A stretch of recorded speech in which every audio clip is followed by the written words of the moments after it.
హల్లెలూయా. సందేహపడతారు అనేక మంది. వారికి కనికరంతో సమాధానం చెప్పి వారిని అగ్నిలోంచి నువ్వు లాగే ప్రార్థన చేయాలి. హల్లెలూయా.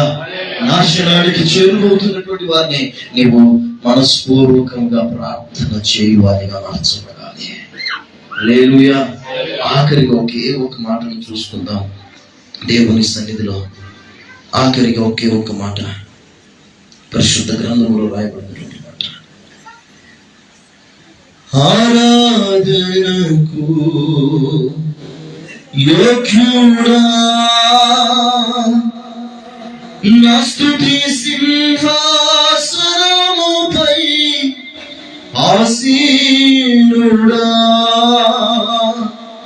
10,000లో అతి సుందరుడా, 10,000లో అతి సుందరుడా, పరిపూర్ణుడా నా యేసయ్యా, పరిపూర్ణుడా నా యేసయ్యా.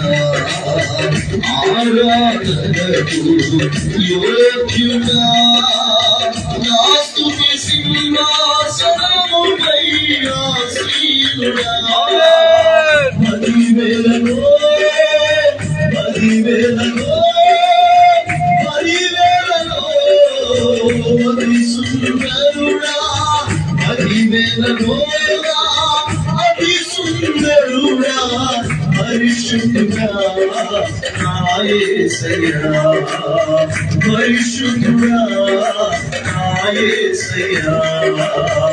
ఆరాధనకు యోగ్యుడా నా స్తుతి సింహాసనముపై నా స్తుతి సింహాసనముపై ఆసీనుడా, పరిశుద్ధుడా నా యేసయ్యా, పరిశుద్ధుడా నా యేసయ్యా.